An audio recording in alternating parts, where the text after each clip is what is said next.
자, 여러분 안녕하십니까? 반갑습니다. 예. 오늘은 이제 두 번째 날입니다. 두 번째 날인데 어제는 뭘 들으셨죠? 어제는 중개사법 이제 강의를 들으셨는데 오늘은 무슨 과목인가요? 부동산 세법입니다. 그래서 이제 오늘 첫 날이니까 좀 부동산 세법은 어떤 과목이고 또 어떻게 출제가 되고 있고 또 어떻게 공부를 해야 되는지 이렇게 찬찬히 오늘 설명을 드릴 테니까 오늘은 그냥 편한 마음으로 들으시면 되겠습니다. 그래서 뭐 메모할 것도 별로 없고요. 그냥 편하게 주무시지만 않으면 돼요. 어떤 분들은 학원에 와서 주무시고 집에 가서 공부를 하시는 분이 계시더라고요. 학원은 자는 데가 아닙니다. 그렇죠? 학원에서 열심히 수업을 듣고 집에 가서 좀 쉬었다가 공부를 해야 되는 거죠. 일단 제 소개를 간단히 하고 그 다음에 진행을 하겠습니다. 일단은 제 이름은 물론 뭐 광고지에서 보셨겠지만 성은 김씨고요. 이름은 김윤석 교수입니다. 그래서 지금 현재 이제 성남에 있는 신구대학 세무회계과에서 강의를 하고 있고요. 성남에서 평택이 뭐 딱 한 1시간 거리더라고요. 버스 타고 오면은. 그래서 세무회계과에서 강의도 하고 있고 또 이렇게 학원이나 기타 실무 강의를 많이 하고 있습니다. 그래서 부동산 세법 강의한 지는 한 17년 정도 됐고요. 그래서 아마 17년 됐으니까 17년 동안 또 정말 많은 제자분들을 봤겠죠. 그래서 간혹 가다 길거리 가서 뭐 가다 보면 제일 좀 난처한 게 뭐냐면 그분은 나를 아는데 나는 그분을 모른다는 거야. 근데 굉장히 격하게 막 반가워하는데 저는 어떻게 할지를 모르겠는데 이분이 수업을 들은 분인지 이분이 빚쟁이인지 구분이 안 가니까. 네, 그래서 어쨌든 굉장히 그런 제자들도 많고 또 많은 17년 동안 강의하면서 많은 합격자들을 보고 또 안타까운 것도 보고 정말 같이 했던 것 같습니다. 그래서 올해도 여러분들과 함께 1년 동안 열심히 해가지고 어쨌든 여러분들도 합격을 시켜드리는데 일조를 하고자 합니다. 그래서 여러분들이 아마 이 1년 과정을 잘 따라오시면은 충분히 여러분들도 우리가 얼마 전에 합격 예비자 모임이 있었는데 거의 100분이 넘게 오셔가지고 꽉 찼을 정도였으니까 그 자리에 여러분도 아마 내년 이맘때쯤이면 와 계실 거라고 저는 생각을 합니다. 그래서 그 꿈을 가지고 그 비전을 가지고 여러분들이 공부를 하시면 된다. 다만 요 우리 공인중개사 공부는 이 마라톤하고 똑같거든요. 마라톤. 그러면 마라톤이니까 어떻게 돼요? 처음부터 빡세게 달려야 돼요? 아니면은 워밍업을 해야 됩니까? 그렇죠. 워밍업을 해야 됩니다. 처음부터 막 그 100m 달리기로 달리면 어떻게 돼요? 금방 지쳐가지고 나중에는 이게 나가 떨어지는 그런 분도 많이 계세요. 그러니까 지금은 기초 입문 과정이니까 여러분들 워밍업을 하신다라고 생각하시고 이렇게 서서히. 그다음에 이제 여기 이제 계신 분 중에는 공부를 해보신 분도 계시고 또 이제 정말 10몇 년 동안 아니면 뭐 20년 동안 공부 손 놓은 지가 뭐 일 관계로 또 여러 가지 뭐 가정 생활 관계로 놓다가 책이라는 걸 처음 접하신 분도 계실 거예요. 그래서 아마 책을 딱 보는 순간 옛날이요. 그죠? 네, 이런 생각도 드실 겁니다. 그래서 그런 워밍업이 필요한 시간이에요. 그래서 이번 11, 12월 달은 공부를 하기 위한 워밍업 기간이다. 이렇게 생각을 하시면 되겠습니다. 그래서 뭘 많이 공부를 해야 된다고 생각하면 너무 힘들어지는 거예요. 이 공부가. 그러니까 처음에는 좀 재미가 있어야 되거든요. 그러니까 여러분들이 일단 학원 다니는 재미가 있으셔야 돼요. 학원 다니는 재미가. 응? 그래서 공부 끝나고 지금은 이제 안 친하시지만 이제 좀 있으면 친해지실 거예요. 이제. 그리고 같이 밥도 먹고 간식도 먹고 합니다. 그래서 저희 학원 옆에다가 저희가 휴게실도 해놓은 이유가 간식도 먹고 친해지라고. 그렇죠? 그러면서 이제 공부도 재밌어지는 겁니다. 이게 일단 재밌어져야지 뭘 열심히 하게 되잖아요. 그렇죠? 네, 하여튼 그래서 재미있게 공부하시면서 나중에 어떻게 공부하다 보니까 합격이 돼 있네? 그런 생각이 들어야 됩니다. 어쨌든 그렇게 해서 1년 동안 저도 열심히 지도를 하도록 하겠습니다. 그리고 이제 제가 지금 현재 EBS 방송에서 또 강의를 하고 있습니다. 그래서 아마 올해도 이제 EBS 방송에 출연할 것 같은데요. 이제 EBS 방송 아침이나 이렇게 오면 잠깐 나와요. 그래서 그런 것도 만약에 시간 되면 그 방송 보고서 아는 분 나왔네 이렇게 보면은 아마 좀 도움이 될 겁니다. 그래서 이제 EBS 방송도 이제 곧 이제 내년도에 촬영을 들어가는데 그때 되면은 그래서 올해도 이제 제가 EBS 방송을 했는데 내년도 이제 할 것 같습니다. 네, 근데 방송은 정말 떨리더라고요. 방송 카메라만 보고 이렇게 해야 되는데 여러분들을 볼 수가 없어요. 방송 카메라 보면서 네, 카메라가 막 저를 막 부르는 것 같아요. 예, 그런데 어쨌든 그렇게 또 진행하고 있습니다. 자, 그러면 이제 거두절미하고 제 소개는 그러면 이제 부동산 세법이라는 과목은 어떤 과목인가를 좀 말씀을 좀 드려보겠습니다. 부동산 세법. 자, 말 그대로 이제 일단 부동산 세법은 여러분들이 뭐 안내 받으셨다시피 1차 과목일까요? 2차 과목일까요? 2차 과목이죠. 2차. 네, 일단 2차예요. 2차. 2차 과목이다. 그러면 1차가 중요할까요? 2차가 중요할까요?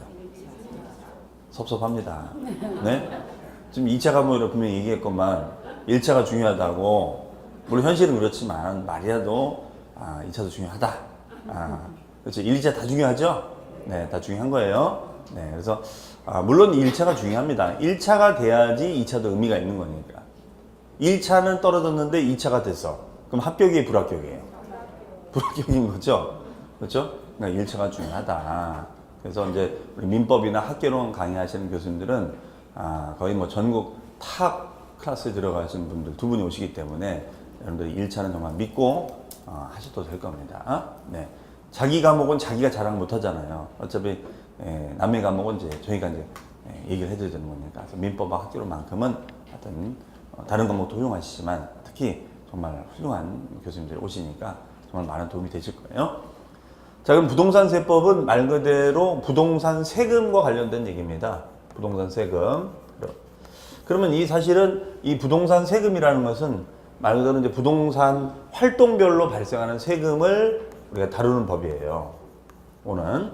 그러면 부동산이라는 것은 크게 세 가지 활동을 우리가 나눕니다. 일단은 예를 들어서 우리가 소사벌 지구에 지금 아파트가 막 생기고 있죠. 그렇죠? 그러면 여러분들이 소사벌 지구에 있는 아파트를 이렇게 분양권을 사서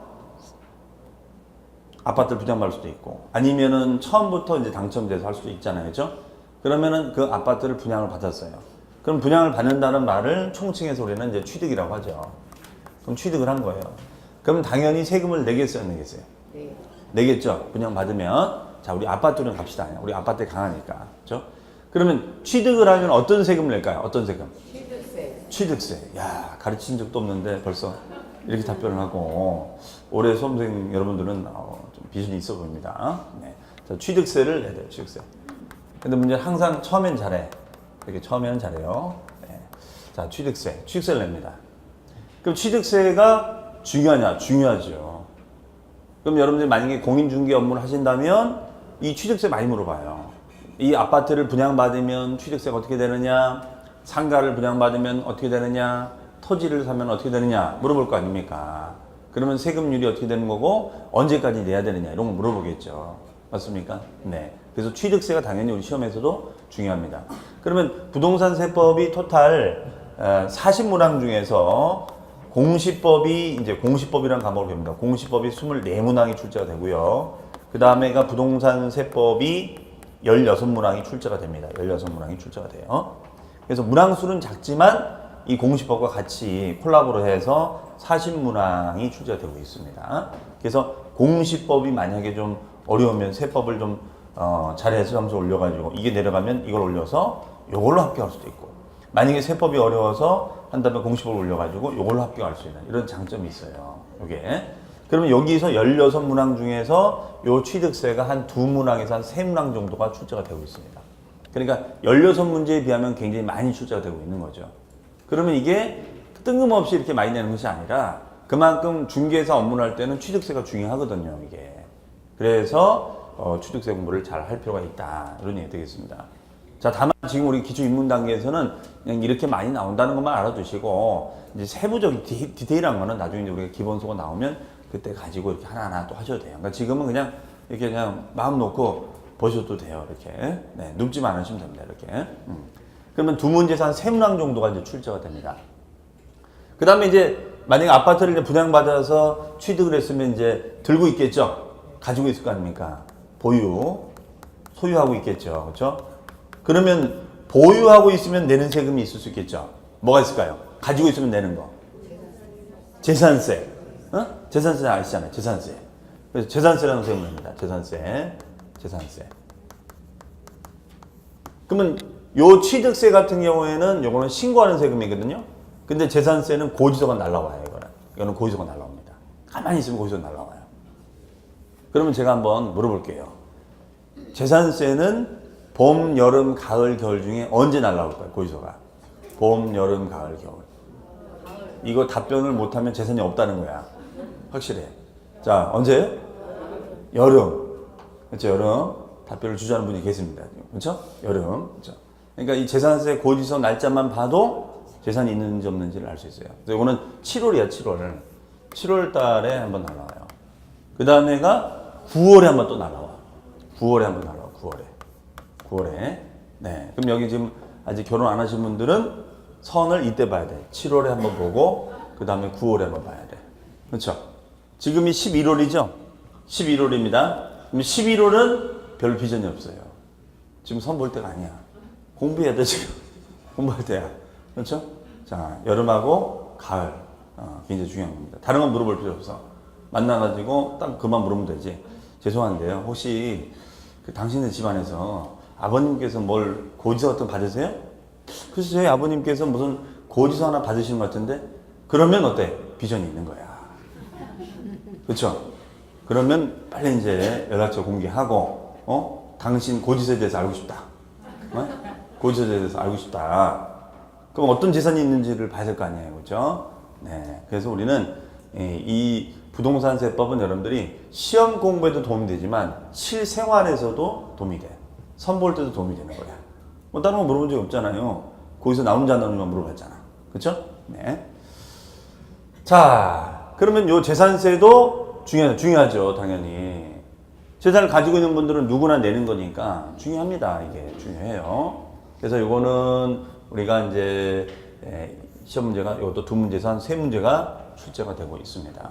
그래서 재산세도 좀 중요한 세목에 해당되고 취득세도 중요하다 이렇게 볼 수가 있어요. 네. 그 다음에가 이제 두 번째가 뭐냐면 보통 이제 재산세를 내고 끝나는 분들이 많은데 간혹 가다가 재산세를 납부했던 분들 중에서 또 세금을 내는 분들이 있어요. 혹시 그게 뭔지 아십니까? 네? 소득세? 토지세? 그거는 토지부재세로 냈고 이미. 자, 이거는 종합부동산세. 종합부동산세라는 거 들어봤어요? 네, 종합부동산세라는 걸 내요. 종합부동산세. 종합부동산세라는 걸 냅니다. 그러면 이 종합부동산세는 우리가 흔히들 부자세라고 그래요. 부자세. 부동산 부자들이 내는 세금이 종합부동산세야. 부동산 부자들이. 그러니까 재산세를 냈던 분들 중에서 다 내는 것이 아니라 부동산 부자급에 해당하는 분들이 내는 세금이 종합부동산세야. 그러면 제가 여기서 종부세를 내시는 분들 손 들어보세요 하면은 바로 여기서 우리가 슬퍼지는 거야, 갑자기 이제. 네? 그럼 명함이 엇갈리는 거야. 그러면 종부세를 내는 분들 가끔씩 강의하다가 종부세 내는 분 이렇게 하면은 아무 생각 없이 손 드는 분 있어요. 그러면 그분이 이제 그날 이제 골드맨을 올리는 거지, 이제. 저분이 부자입니다. 그럼 다 쳐다봐요. 그럼 여사님이 오늘 쏘는 거죠. 그러면 마지못해서 예, 알겠습니다. 제가 쏘겠습니다. 부동산 부자니까. 그렇죠? 네. 그러면 이 종합부동산세는 몇 월 달에 내는 걸까? 이거는 몇 월 달에? 네? 이거는 뭐 내 본 적이 있어야지. 그렇죠? 12월 달에 냅니다. 12월 달에. 12월 달에 내요. 12월 달에. 12월 달에 내는 거 12월 달에. 그러면 만약에 이때 선도 못 보고 이때 선을 못 봤다면 이제 11월 지나고 다음 달이 굉장히 비전 있는 달이야.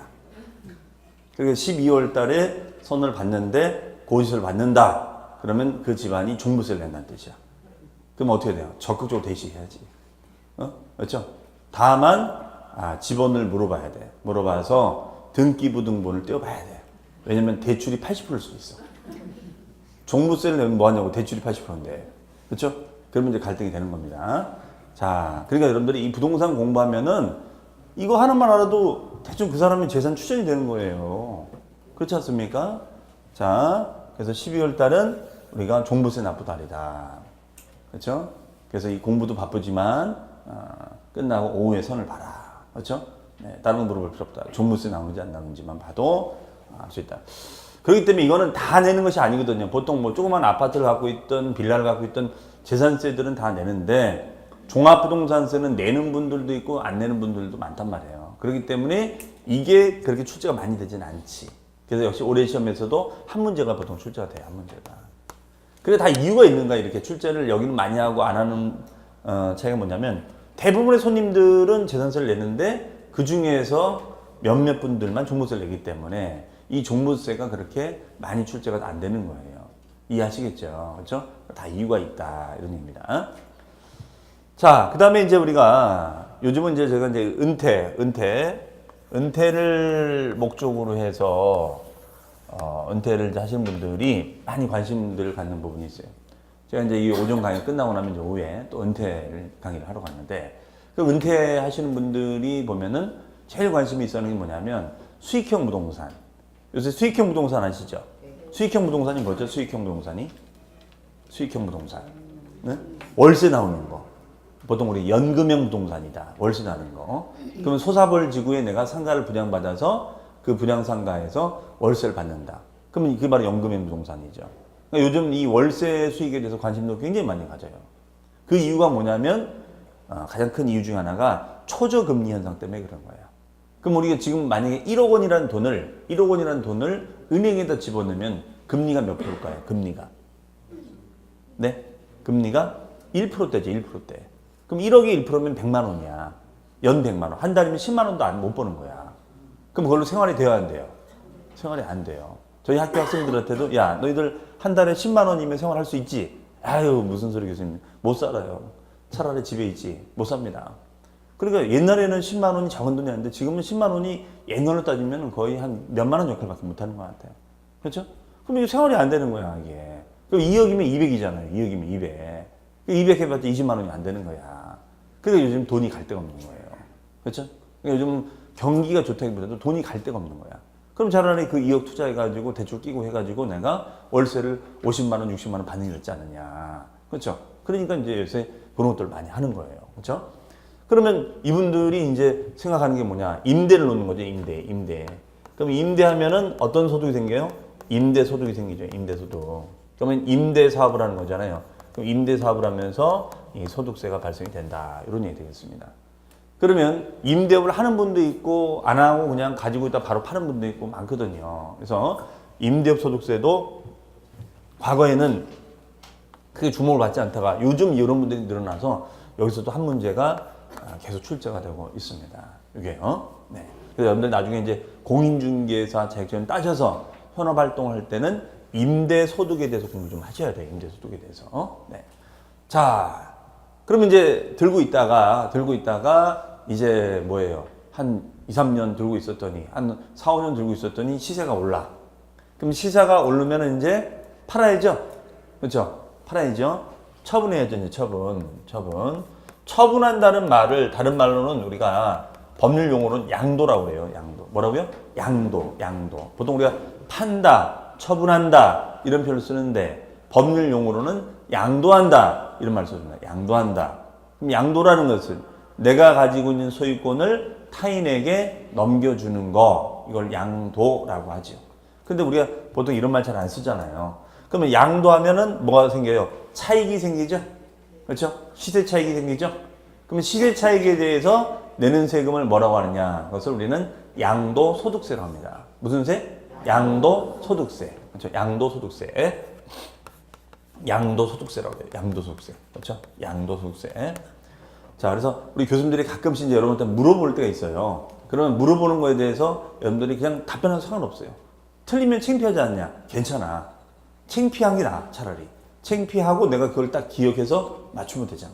그렇죠? 그러니까 자꾸 물어보시면은 답변하셔도 상관없어요. 남 눈치 볼 필요 없어요. 요게. 네.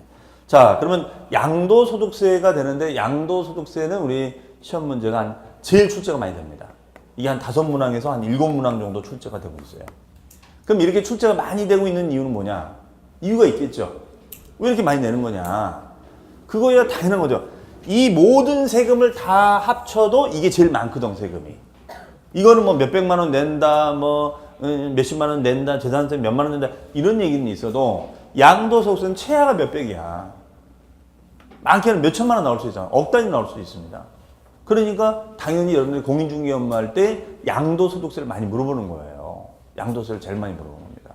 그러니까 나중에는 실전 현장 가서도 양도소득세 공부를 좀 많이 해두셔야 돼요. 양도세를. 그렇죠? 네. 그래서 나중에 이제 공인중개사 합격하시면 또 여러분들을 교육을 또 시켜드립니다. 이제 저희가 이제 11월부터 여기에서 이제 합격하신 분들 대상으로 해서 우리가 또 이제 실전 강의를 또 해드립니다. 실전 가서 이제 할 수 있도록 상가분야 어떻게 하는 거냐, 뭐 계약서 어떻게 쓰는 거냐, 이제 그런 거 할 거란 말이에요. 그러니까 이제 옆에 강의실 올라면 어떻게 돼요? 합격증을 가지고 와야지. 그렇죠? 네. 그래서 여러분들이 할 수가 있다. 그러면 여기서는 한 5문제에서 한 7문제가 우리가 출제가 되고 있습니다. 가장 많은 출제가 된다는 거죠. 이게 이렇게 보시면 되겠습니다. 자, 그러면 여기서 말하는 요 취득세는 그러면 이제 대충 세금은 이제 알았어요. 그렇죠? 그러면 이제 모든 부동산, 땅이든 상가든 아파트든 모든 부동산은 취득 보유 처분할 때 내는 세금, 이게 3단계로 구분이 되는 겁니다. 그러면 이제 이 세목의 종류는 알았는데 그나저나 이 세금을 어디다 갖다 내는 거냐? 이제 어디다 갖다 내는 거냐? 세금은 두 군데다 갖다 내요. 시, 군, 구청이나 또는 관할 세무서에다 갖다 냅니다. 두 군데에 낼 수 있어요. 그러면 취득세는 세무서에다, 평택 세무서에다 낼까요? 평택시청에다 낼까요? 이거는 평택시에다 내는 거야. 이거는 시군구청. 요거는 시군구청에다 내는 거야. 시군구. 그럼 여기 시군구에다 내는 요 세금을 우리는 뭐라고 하냐면 지방세라고 해요. 지방세. 그러니까 지방세. 그럼 지방세의 반대말이 뭘까요? 국세. 두 가지야. 지방세, 국세. 요것도 한번 시험에 나온 적이 있었어요. 이 세금이 국세냐 지방세냐. 공인중개사 그 정도 구분할 줄 알아야 되는 거 아니냐. 그렇죠? 중개에서 상담을 해줬는데 평택 세무서 가야 되는데 평택시청 가라고 한 거야. 그럼 평택시 갔더니 평택시 뭐라고 했어요? 여기 왜 오셨냐고. 아니 여기 중개사가 평택 세무서가 아니라 시로 가라고 하던데요. 그럼 그건 뭐라고 했어요? 아니에요. 저 평택 세무서 가세요. 그러면 이제 뭐 얼굴 앞으로 쫓아오는 거지. 멱살 잡히는 거지 이제. 그렇죠? 퇴직감만 날렸다 이거잖아. 적어도 이게 시로 가는 건지 세무서로 가는 건지 그 정도 구분은 할 수 있으셔야겠죠. 그렇죠?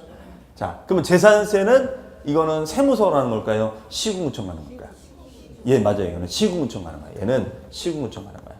시군구청 가는 겁니다. 그러니까 얘는 다 뭐예요? 지방세. 그렇죠? 그러면 우리가 종합부동산세는 어디로 갈까요? 종합부동산.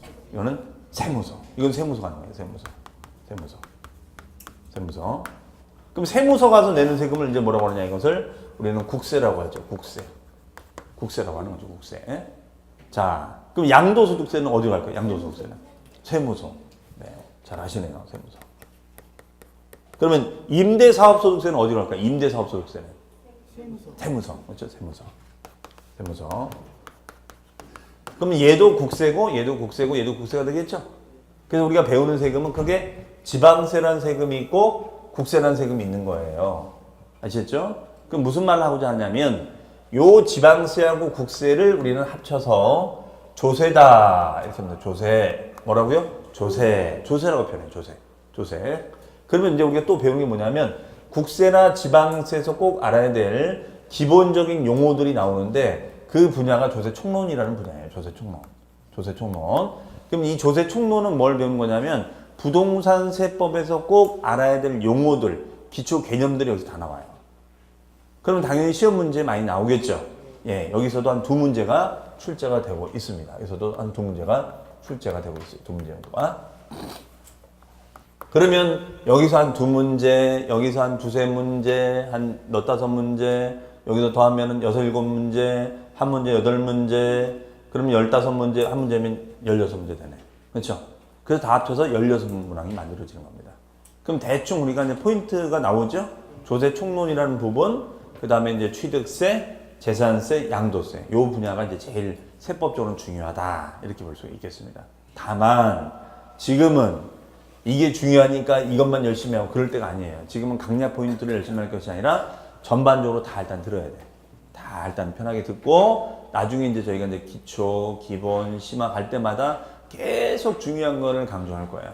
그러면 그것만 집중적으로 나중에 정리하시면 된다고. 지금은 그냥 두리뭉실하게. 그러니까 공부를 어떻게 해야 되는 거냐면, 자, 여기 도화지가 있어요. 도화지가. 그럼 도화지가 있으면 도화지에다가 색깔부터 칠합니까? 밑그림을 그립니까?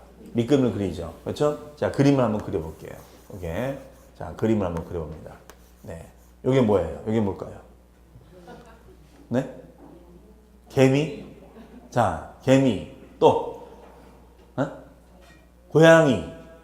야, 이제 이거 고양이 나왔습니다. 고양이. 자, 소예요, 소. 소. 그렇죠? 그러니까 제가 생각하는 거랑 여러분이 생각하는 거 틀린 거잖아요. 그렇죠? 그렇죠? 네. 그러니까 공부를 하는 게 처음에는 이게 손지, 이게 개민지, 고양이인지 구분이 안 가는 거야. 근데 여기다 이제 색깔을 입히잖아요. 막 색깔을 입히잖아요. 그렇죠? 그래서 막 이렇게 뭐 이게 눈을 달고 이제 색깔을 입히죠. 그러면 이제 그림이 나오는 거잖아요. 그렇죠? 자, 그러니까 공부는 이렇게 하는 거야. 처음에는 대충 밑그림만 그리는 거야. 이게 손지 뭔지도 모르겠어 그냥.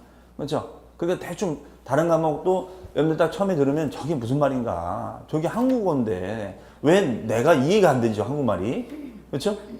그럴 수밖에 없어요. 왜냐하면 우리 공부가 보면은 이게 다 법률 용어야. 이게 법률 용어예요. 법률 용어다 보니까 이 법률 용어라는 말을 우리가 잘 사용을 안 한단 말이에요. 그러니까 이게 되게 낯선 거야, 이게. 그러니까 처음에는 이걸 받아들이기가 처음에 좀 어려운 거죠. 근데 이게 이제 한 번, 두 번, 세 번 정도 듣다 보면 이제 귀가 탁 열리는 거야. 눈이 열리고 귀가 열립니다. 그렇죠? 그때가 되면 이제 좀 재밌어지려고 해요. 그렇죠? 그러면 예를 들어서 이제 처음에는 여러분들이 이제 여기 자리에 앉으셨는데 나중에 여기 어떤 분이 오셨다. 근데 여러분 잠깐 나간 동안에 어떤 분이 여기 앉았다. 그럼 처음에는 왜 제 자리에 앉으셨나 이렇게 얘기한다고. 근데 공부가 좀 되면은 이제 뭐라 하냐. 왜 제 자리에 점유하고 계신가요? 이렇게 한다고. 왜 제 자리를 점유하고 계신가요? 그럼 갑자기 놀라는 거지. 처음에는 여러분들이 이제 공부한다고 이렇게 가시면은 여러분 이제 배우자 남편 신랑께서 그래 뭐 다니나 보자 했는데 이제 말투가 바뀌는 거야. 지금 당신 나한테 의사표시 한 거야? 이렇게 바뀌는 거야. 쌍방의 의사표시야? 진이 아닌 의사표시야? 막 이런 말 던지는 거야 이제. 그러면 남편이 당황하는 거죠. 학원 가도 이상해졌어. 그렇죠? 똑똑해지는 거지 갑자기. 그렇죠? 그러니까 그런 용어가 나도 모르게 나오는 시점이 되면은 이제 동화된 거야 이제. 그 상황이 돼야 돼요. 그 상황이. 그러니까 우리 늘상 쓰는 용어가 아닌 용어를 쓰다 보니까 그렇게 처음에는 어렵다. 근데 그런 용어가 이제 익숙해지면은 나도 모르게 이제 그게 된다 이거죠. 그래서 일단 출제 경향이라고 이제 처음에는 이제 벌써 출제 경향을 이제 살펴본 거고요. 출제 경향. 두 번째는 이제 공부하는 방법인데, 공부하는 방법인데, 자, 첫 번째는 뭐냐? 첫 번째는 용어 길들이기. 네, 용어를 빨리 익숙해져야 돼. 용어 공부에 빨리 익숙해져야 된다. 네. 우리가 영어를 잘하려면은 단어를 많이 알아야 되잖아요. 그렇죠? 단어를 알게 되면 해석이 되잖아. 그러니까 이 법학 과목도 해석 과목이에요. 해석을 하는 학문이에요. 해석을. 그러니까 그 용어만 일단 익숙해지면 좋다. 그럼 요 기초 우리 인문 11, 12 과정은 용어 길들이는 시간이에요. 이런 게 있구나. 그럼 그 용어를 한 번 들어가지고 다 이해가 될까요? 안 될까요? 이해가 잘 안 돼요. 그럼 예를 들어서 한번 제가 이렇게 한번 해볼게요. 자, 땅이 이렇게 있어요. 땅에. 자, 땅에다가 건물을 짓습니다. 건물을 지어요. 그러면 건물을 짓는 거를 우리가 뭐라고 해요? 건물 짓는 걸 뭐라고 그래요? 두 글자로 뭐라고 할까요? 건물을 짓는 거. 건축. 그러면 새로 지으니까 신축이라고 얘기했죠. 신축. 네. 신축한다. 이렇게 합니다. 그러면 신축이라는 단어는 공법 시간에 배우는 용어예요. 부동산 공법 시간에 우리 고상철 교수님한테 배우는 용어입니다. 신축. 이거는 건축법상 용어예요. 신축한다. 이게. 근데 이 신축을 이제 하게 되면 이것을 우리는 민법 용어로는 뭐라고 하느냐. 이 신축을 하면 이것을 원시취득이라고 그래요. 무슨 취득이요? 원시취득. 드디어 막 용어가 튀어나오는 거예요. 원시취득. 그럼 원시취득이 뭐냐 이거 원시. 원시인이 취득하는 거냐. 이게 무슨 말이냐. 그렇죠? 최초로 취득한다는 뜻을 원시취득이라고 합니다. 그러니까 똑같은 표현을 이 학문에 따라서 과목에 따라서 다르게 표현한다는 거죠. 마치 이건 어떤 논리냐면 여러분이 여기 오시면 여러분이 이름이 홍길동 씨라고 한다면 여러분이 여기 오시면 뭐가 되는 거예요? 여기 오시면 뭐가 되는 거예요? 학생, 수험생, 학생이 되는 거죠. 그렇죠? 네. 근데 집에 가시면 어때요? 집에 가면 뭐라고 그래요? 집에 가면 찬밥. 찬밥? 찬밥 더운 밥. 더운 밥. 그렇죠? 네. 자, 우리 더운 밥이 돼야지 찬밥도 만들죠. 그렇죠? 네.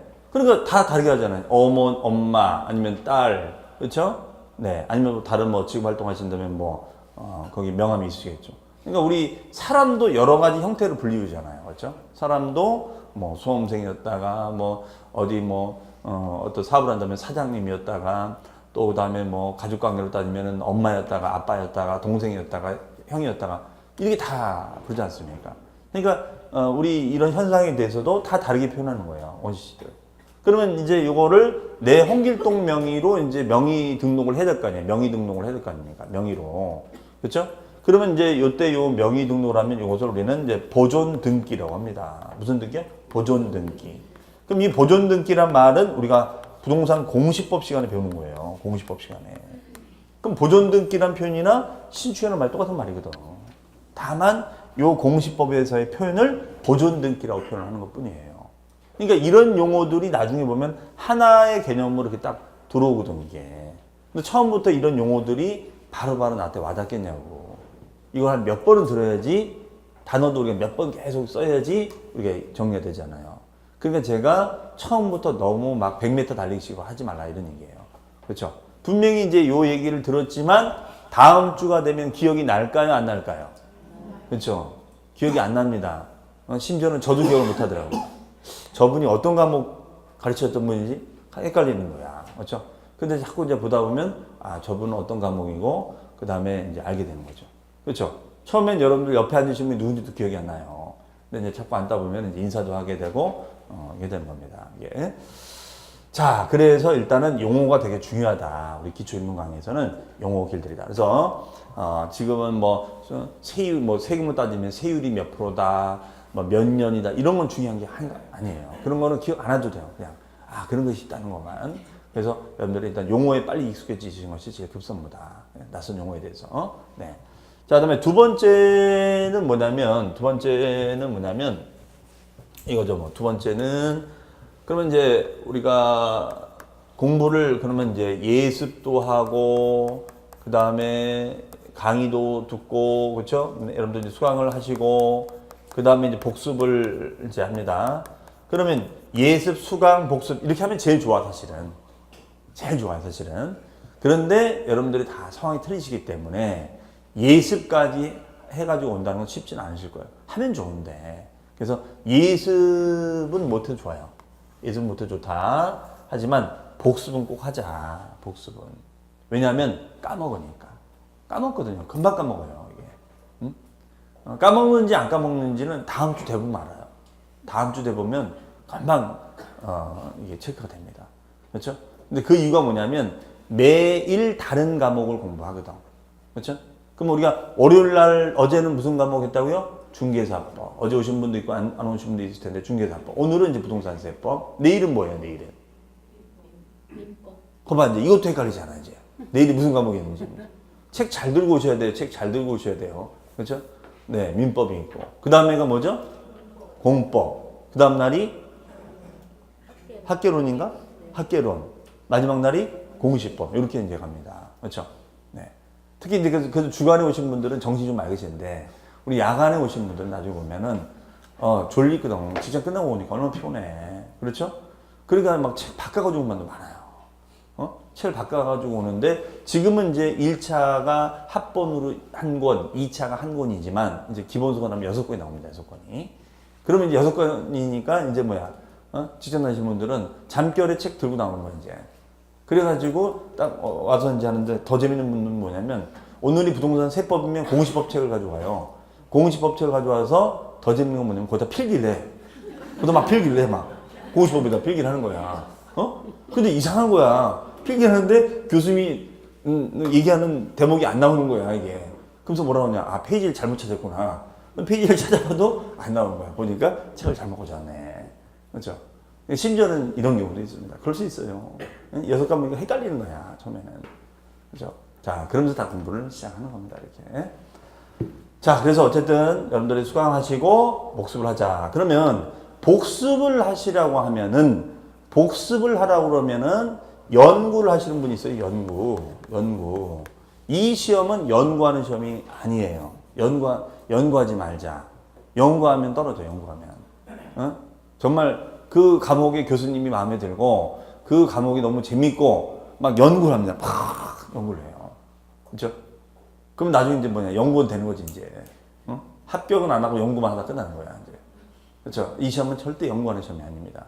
그러니까 무슨 말이냐면 효율적으로 공부해야 되거든. 그럼 복습이라는 건 뭐냐면 내가 오늘 강의 들은 거를 핵심이 뭐였지 그 정도 간단하게 스킬이 나는 거야. 그렇죠? 지금은 여러분들 이 교재 말고 제가 뭐 특별히 드리지 않습니다. 지금 뭐 들 것도 없어요. 그냥 이런 게 있다 이렇게 알고만 가는 거야. 그렇죠? 그리고 이제 나중에는 강약 포인트를 얘기해 준단 말이야. 그러니까 복습은 뭐냐면 내가 핵심적인 오늘 뭐 배웠지 어떤 단어를 배웠었지 그런 핵심만 여러분들 가볍게 체크하는 거야. 그렇죠? 그럼 교수님 까먹지 않습니까? 아, 당연히 까먹죠. 복습도 까먹지. 다만 까먹는 비율이 좀 줄어드는 거지. 그렇죠? 그래서 연구하지 말고 복습하자. 그렇죠? 연구하지 복습하자. 그럼 복습하는 시간이 길면 돼야 안 돼요? 길 필요가 없어요. 여러분들이 이 오늘 강의를 딱 끝나시고 집에 댁에 가셔서는 그냥 가볍게 오늘 뭐 배웠지 이거 잘 모르겠다 체크만 그 정도가 복습이에요. 지금 단계에서는 제가 분명히 워밍업 하자고 그랬어요. 워밍업을 하는 거지 지금 연구하는 게 아닙니다. 그렇게 연구 스타일로 공부를 집중적으로 해야 될 때는 언제냐 이제 한 2번 이상 강의를 듣고 나서 한번 여러분 혼자 좀 정리를 쫙 할 때 그때는 핵심 포인트가 딱 보이기 때문에 집중적으로 공부 이제 하시면 된다는 거예요. 그러니까 지금은 전혀 그럴 필요가 없다 이렇게 말씀드리겠습니다. 그래서 이 두 가지만 일단은 우리 기초 과정에선 이 두 가지만 잘 해라. 그래서 이 기초 입문 강의가 굉장히 중요하다는 걸 저는 강조를 많이 합니다. 왜냐하면 아무리 혹시라도 여기 계신 분 중에 과거에 공부를 하셨던 분도 마찬가지예요. 그런 분들의 특징이 뭐냐면 이 기초 강의를 갖다가 무시하고 그냥 바로 심화된 강의로 넘어오신 분들이 있어요. 그럼 나중에는 뭐냐면 탑을 거꾸로 쌓는 거예요, 이렇게. 그러니까 이분들이 무너지는 거예요, 나중에 이게. 지금은 이 기초 강의 쌓는 거니까 굉장히 속도가 느린 것처럼 보여요. 하지만 이렇게 탁 튼튼하게 기초를 딱 닦는 거예요. 그러면 이제 고난이도로 갔을 때 이게 무너지지가 않는 거예요. 그럼 그 차이는 지금 못 느껴. 근데 그것이 이제 나중에 시험 막바지가 되면 이분이 기초 강의를 제대로 들은지 안 들은지 확 거기서 딱 차이가 나는 거예요. 그렇죠? 자, 그래서 여러분들이 11.12가 공사 다 망하시지만 되도록이면 빠지지 마시고 이렇게 나와달라. 근데 부득불 빠졌을 때는 또 이제 인강이 있으니까 그걸 보시면 되겠죠. 네. 자, 그러면 이제 출제 경영이 어떻고 부동산 세법 어떤 과목인지 뭐 대충 이제 아셨죠, 그렇죠? 네. 자, 그럼 우리 교재로는 278페이지로 갑니다. 278페이지, 페이지 278페이지, 페이지 278페이지가 되겠습니다. 페이지 278페이지. 자, 그러면 278페이지 보면 조세 총론이라고 돼 있는데 아까도 얘기했다시피 조세 총론이라는 것은 뭐예요? 조세 총론이라는 것은 지방세라든가 국세, 그렇죠? 그거를 총괄해서 이걸 조세라고 했었죠? 네. 그럼 여기서는 한 시험 문제 한 2문제 정도가 출제된다 이렇게 했었어요. 그러면 거기 보시면 첫 번째 나온 게 뭐죠? 조세의하고 조세 특징이 나왔습니다. 자, 그러면 일단은 저만 보세요. 자, 그러면 일단 조세가 뭔지 개념적인 정의부터 한번 가보겠습니다. 조세. 자, 일단 조세는 크게 우리가 이미 학습했다시피 두 가지가 있죠. 조세는 무슨 세금하고 무슨 세금이 있다고요? 국세하고 지방세. 그렇죠. 국세하고 지방세. 그렇죠. 국세하고 지방세. 그럼 국세는 당연히 우리가 이제 세무서에 가서, 관할 세무서에 가서 내는 것이고, 그다음에 지방세는 시나 군이나 구청 가서 납부하는 거다. 이 정도는 정리됐습니다. 그렇죠? 네. 그러면 이 세무서나 요 시군구 여기를 우리는 뭐라고 하냐면 학문적인 용어로는 과세권자 또는 뭐 과세주체 뭐 이런 표현을 써줍니다. 네. 과세 권한을 갖고 있는 자다 이거죠. 과세 권한을 갖고 있다. 그러면 우리가 세무서가 이 시군구가 왜 무서운 거냐면 세무조사를 할 수 있거든요. 그러면 세무조사가 왜 무섭냐면 당연히 세무조사를 해서 내가 누락된 세금을 추징 처리 당하는 거 그러니까 사실 부담스러우니까 무서운 것도 있어요. 더 무서운 건 뭐냐면 자력집행권이라는 것이 있어요. 뭐냐면 세무서는 조세 포탈범으로 고발받을 수 있어요. 그럼 포탈범으로 고발하면 형사처벌 대상이 되는 겁니다. 그럼 보세요 여러분들 우리 신문이라든가 TV 보면 맨날 뭐 기업 회장들 거의 걸리는 게 뭐야? 거의 제목이 조세 포탈이야. 다 조세 포탈. 그렇죠? 털어서 먼지 안 나올 회사가 어딨냐 이거죠. 그럼 조세 포탈로 고발해버리는 거예요. 그러면 뭐죠? 회장이 구속이 되는 겁니다. 그럼 구속이 되는 게 왜 무서운 거냐? 구속이 되면 아무 일도 못하는 거잖아. 결제를 어떻게 해, 결제를. 그렇잖아요. 그러니까 옥중 결제하고 그러잖아, 이게. 그렇지만 업무는 마비가 되는 거죠, 이게. 그러니까 자력집행권. 보통 자력집행권을 검찰이 갖고 있는데 그 검찰 못지않은 권력을 갖고 있는 것이 바로 세무서다. 그러니까 우리 세무조사를 받으면은 막 부담을 느끼고 힘들어하고, 그렇죠? 나 이래도 되니? 떨고, 나 떨고 있니? 이렇게 되는 거예요, 이게. 그런 무서움이 있는 거니까. 그렇죠, 이게. 자, 그래서 우리 과세권자라고 이렇게 표현하는 겁니다. 그러면 요 과세권자한테 이제 세금을 내겠죠. 그러면 세금은 누가 냅니까? 세금을 내는 사람을 뭐라고 할까요? 세금을 내는 사람을. 네? 납세자. 보통 국민이라고 우리가 얘기하죠. 국민. 보통 우리 생활용어에서는 국민이라고 하지만, 이걸 납세자라고 해요. 납세자. 납세자는 용어 써줍니다. 그러니까 용어가 이제 나오기 시작한 거지. 납세자. 그렇죠? 그러면 요 납세자가 이제 세금을 갖다 내는 거야. 그렇죠?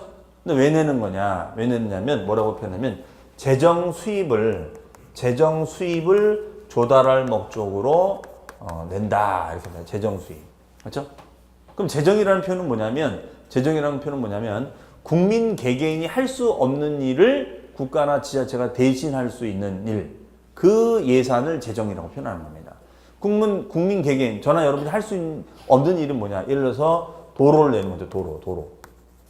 요 소서벌 지구의 기반 시설이라고 표현하는데, 그럼 도로를 내주는 거죠. 그렇죠? 그 도로를 우리가 어떻게 합니까? 우리가 이거 땅 파가지고 할 수 있어요? 못 하잖아요. 막대한 예산이 들어가는 거니까. 그렇죠? 그 다음에 요 평택 시내에 치안을 유지한다거나, 아니면 여기 오산 비행장에 그 비행장 관리를 하려면 돈 들어가잖아요. 국방 예산. 엄청난 천문학적인 돈이 들어갑니다. 그러면 이런 예산을 우리는 이제 재정이라고 표현하는 거죠. 네. 이런 재정 수입을 조달할 목적으로 이제 세금을 내는 거죠. 다만 세금을 내는 주체가 세무서와 시군구청 둘로 쪼개진다. 이렇게 되어 있습니다. 그러면 이때 세금을 납부할 때 여기서부터 이제 좀 알아둘 얘기 나오는데, 그럼 세금을 납부할 때 납부하는 방법이 있지 않겠는가? 방법이 있죠. 납부하는 방법이 있어요. 그러면 납부하는 방법은 뭐라고 하냐면 원칙적으로는 금전으로 납부해라 이렇게 돼 있어요. 금전으로 납부해라. 자, 드디어 용어가 나옵니다. 금전이라는 단어 우리 잘 안 쓰는 용어예요. 그렇죠? 저한테 금전을 지불하셨나 이런 말 안 쓰잖아요. 그럼 금전이라는 단어는 뭐냐면 요거는 민법 용어야. 요거는 민법 용어예요. 금전이라는 단어는 민법 용어예요.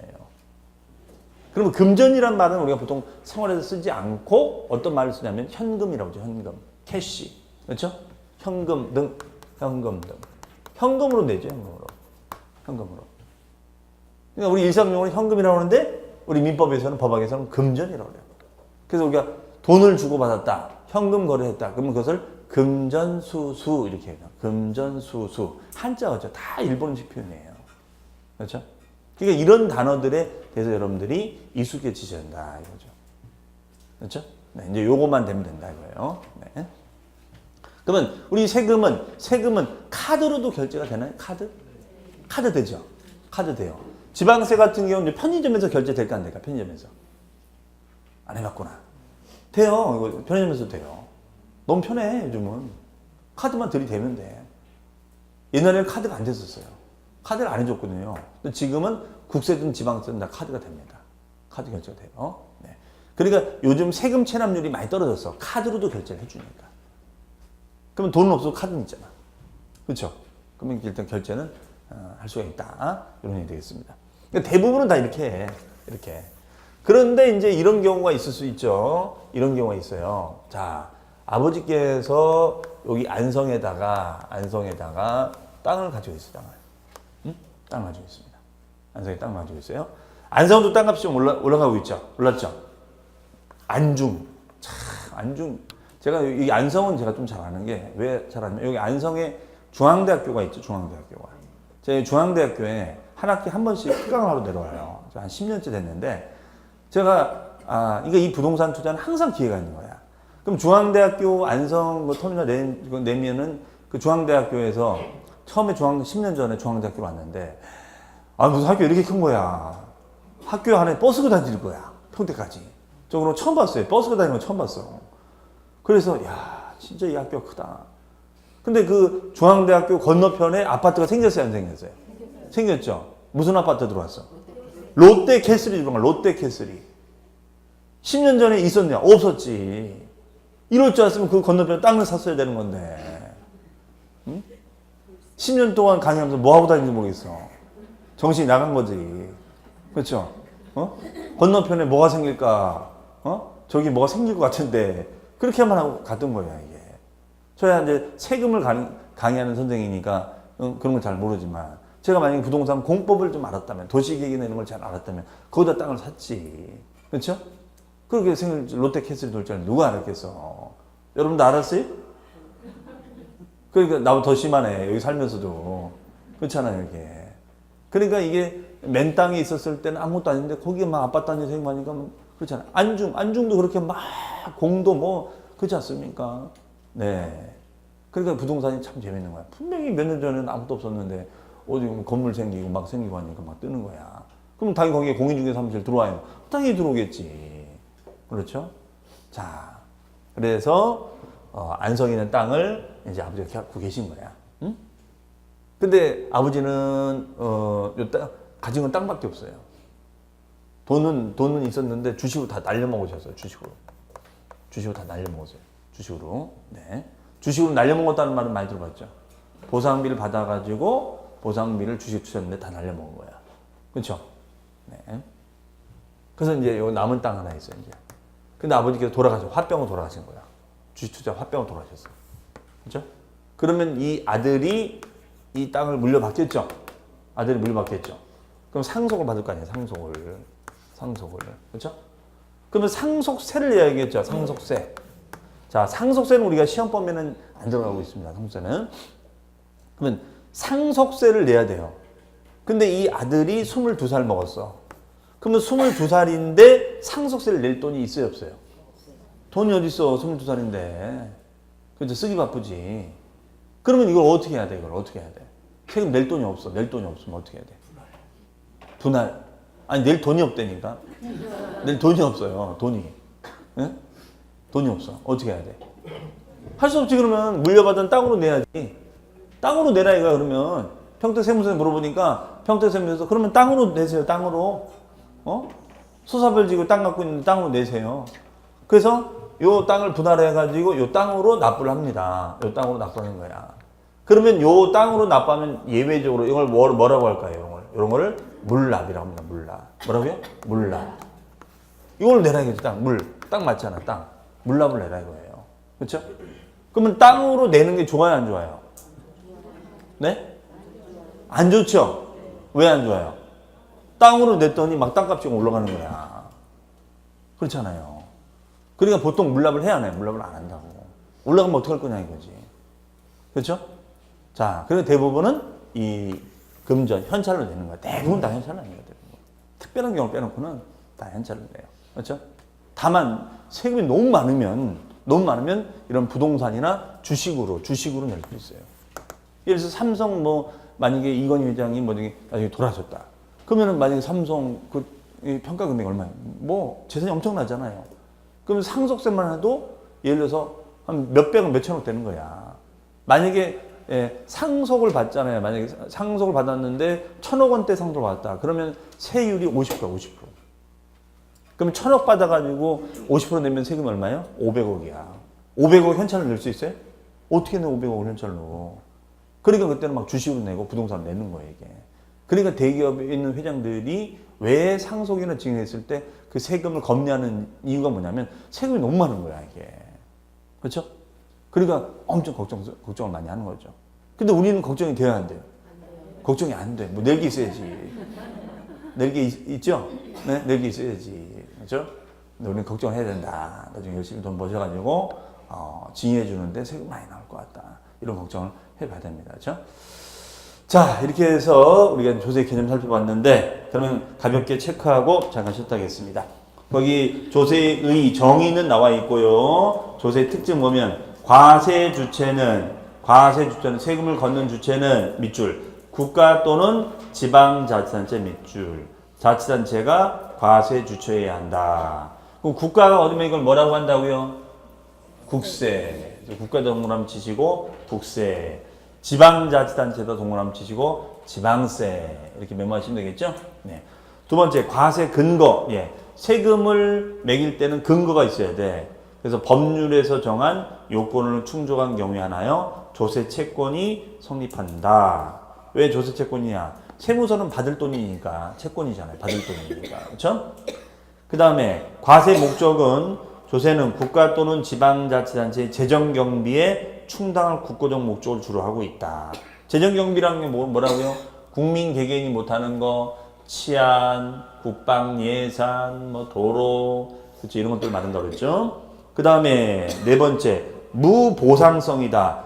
무보상성이라는 표현은 보상관계가 아니라는 거죠. 내가 예를 들어서 세금을 100만 원 내면 세무서에 나한테 캐시백 100만 원 해줍니까? 아니죠. 100만 원 내면 캐시백 100만 원 주는 거 아니잖아. 그러니까 무보상이니까 세금을 내기만 하는 거지 나한테 백업을 해주는 건 아니다 이거죠. 그렇죠? 자, 그래서 무보상성이라는 표현을 써주는 거예요. 그 다음에 5번에 납세의무 이행 방법은 화폐 경제 시대 현대에 있어서 조세는 자 밑줄 뭘로 납부하는 것이 원칙이다? 금전으로 납부하는 것이 원칙이다. 금전이 무슨 말이라고요? 금전? 현금, 캐시, 그렇죠? 네, 이런 걸 지칭합니다. 다만 편의를 고려하여 예외적으로 물납을 인정하고 있다. 물납이라는 건 뭐예요? 내가 도저히 현찰로 못 내니까 뭐 땅으로 낼 수도 있고 건물로 낼 수도 있고 주식으로 낼 수 있는 거 이것을 뭐라고 한다? 물납. 자, 뭐 별말 안 했지만 벌써 이런 단어 하나에도 벌써 몇 개의 단어를 배운 거예요. 그렇죠? 국세, 지방세, 금전 납부, 물납. 그렇죠? 네, 어떤 이런 단어 공부가 중요하다. 이런 말씀을 드리면서 잠시 쉬었다가 이제 조세의 분류와 체계부터 하도록 하겠습니다. 자, 한잔 마시고 가겠습니다.